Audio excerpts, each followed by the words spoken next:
This is a journey into sound. A journey which along the way will bring to you new color, new dimension, new value. There's an old saying in Tennessee, I know it's in Texas, probably in Tennessee, that says, "Fool me once, shame on you."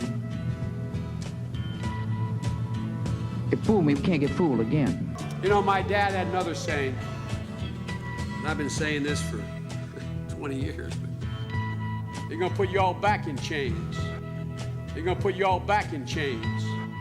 They're gonna put you all back in chains. Time we stop, hey, what's that sound? Everybody look what's going down.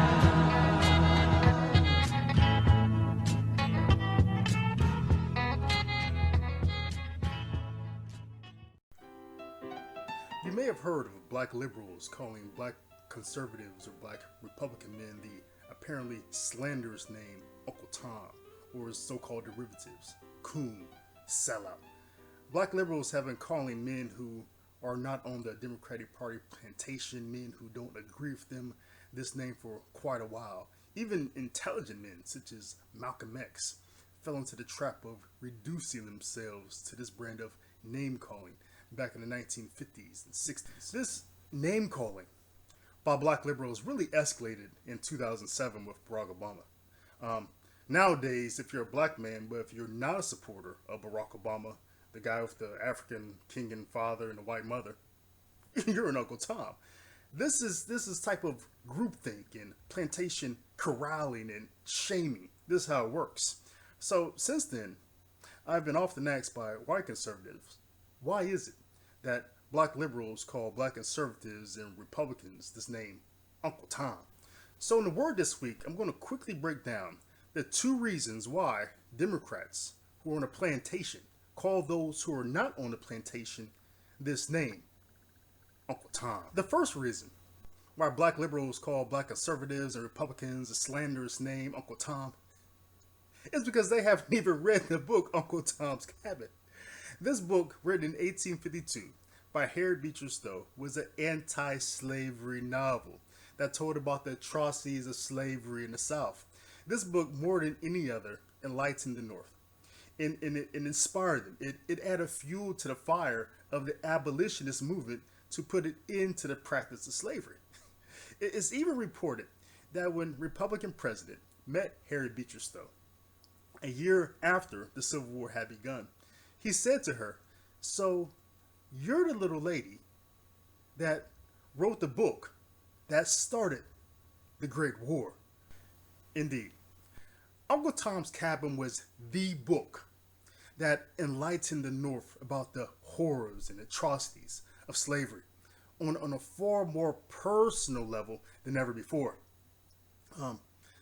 The Southern response to Uncle Tom's Cabin was, of course, outrage. But more on that in a moment. One of the central characters of Stowe's novel was a man of strong character and principle and sacrifice, who was a devout Christian who put his life on the line to protect blacks on a plantation and those who had escaped. This man's name was Uncle Tom. Yes. In Harriet Beecher Stowe's novel, Uncle Tom is a hero. So clearly, black liberals have not read Uncle Tom's Cabin. What they are doing is taking pro-slavery and racist depictions and distortions of Stowe's novel that became popular in many books and blackface plays, in which Uncle Tom is not depicted as a strong black Christian principled man who puts his life on the line to protect fellow slaves, but rather depicts Uncle Tom as a weak, timid man who loves his white master and turns his back on his fellow slaves. That's what they're taking. So it's ironic that black Democrats would accept the white racist Democratic image of Uncle Tom rather than the Republican or Harriet Beecher Stowe image of Uncle Tom. They would turn their back on the image of a strong, principled Christian Uncle Tom who puts his life on the line to protect blacks for Uncle Tom, who racist Democrats created to make fun of blacks, to make a mockery of them, and to pit blacks against blacks. That's what they would accept. Ironic, isn't it? What these black liberals are doing are sort of like that person who watched the movie Noah with Russell Crowe but never actually read the book Genesis, but then goes around teaching that angels are actually fallen rocks and they can talk and they're here to save us. Yeah, they're accept this image of Uncle Tom that came from white racist Democrats that these racists gave them, and refuse to actually read the book to discover for themselves a strong, principled, sacrificial Uncle Tom that came from a nice Republican lady who all she was doing was trying to enlighten the North about the atrocities of slavery. Yep, typical black Democrats. They accept everything that these racist Democrats give them, everything that they feed them, but refuse to accept the truth. They just can't accept. They just can't comprehend the fact that this word Uncle Tom was given to them, was fed to them to pit them against other blacks, to put them against black Republicans. In the same way that Belgians in Rwanda use eugenics and raise hypotheses to further pit the Hutus against the Tutsis to promote their agenda. In the same way as what we see in Rwanda, the Democrats here, the black Democrats here in the United States, have been used and abused to promote a racist agenda. Now, the second reason why black liberals call those who disagree with them Uncle Tom is because they can't really articulate why they disagree with us, so they have to resort to name calling. This is called an ad hominem logical fallacy. That's when you attack your opponent's person and their character to discredit them rather than attack their argument. This debate tactic is usually used by unintelligent and immature people because they just simply can't. They're just simply unable to counter their opponent's argument using reason and logic. Now, as black conservative, we know that whenever a black liberal calls us Uncle Tom, we've won.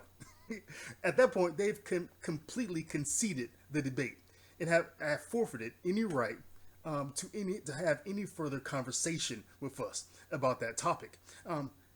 Now, black liberals, they won't admit that they called us Uncle Tom because they can't reason or present any logic why they believe what they've been told to believe. But their struggle sort of looks like this. Man, this dude is right. I don't even know why I'm a Democrat. My parents were, their parents were, everyone in my community is. But everyone knows blacks are not Republicans. Republicans are just white racists who don't want to help blacks. But he's right. We keep voting for Democrats, but we keep getting worse off in the community. Darn, this dude's right. I just can't let him know it though. What do I do? Man, you Uncle Tom. Man, you like worse than Uncle Tom. You like Uncle Tom's Uncle Tom. You like Grandpa Tom Tom. Like Tom. Tommy. Look at Tom. Are those Tommy? Those like Tommy jeans you wearing over there? You like Tom.com. You like hashtag Mr. Uncle Tom. Hashtag Mr. Uncle Tom. Look at you. You're probably married to a white woman. What's her name? Tammy. Look at Uncle Tom. Look at Uncle Tom, not Tammy. Look at you. And you're a Catholic dude? Like, what's the name of your church, Uncle Tom? You go to St. Thomas. Uncle Tom. Going to St. Thomas. Hey, Uncle Tom. You remember this? Don't stop. Don't quit. Uncle Tom, you need to stop that. Yeah, that was pretty sad. But this has been a word with David L. Gray. Make sure you subscribe to this channel. I'm uploading videos every Friday. Make sure you follow me on Twitter, on Facebook, and on Instagram. And visit me online at davidlgray.info. And I'm looking forward to your comments below. And until then, and until next time, blessings and shalom to you and to yours.